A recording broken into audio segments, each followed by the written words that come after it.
Click Save. Select the devices you have connected from the list in LAN mode.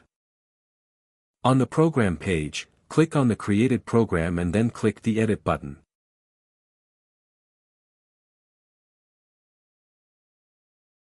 Click the Add symbol to select the single-line text function. Enter the text you want on the right.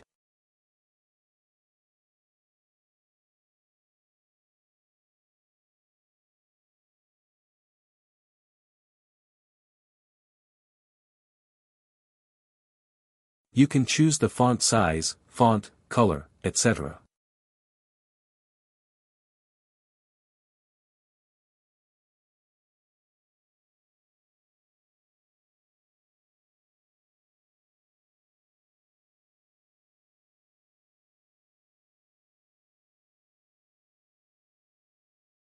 After you've finished making it, click Publish.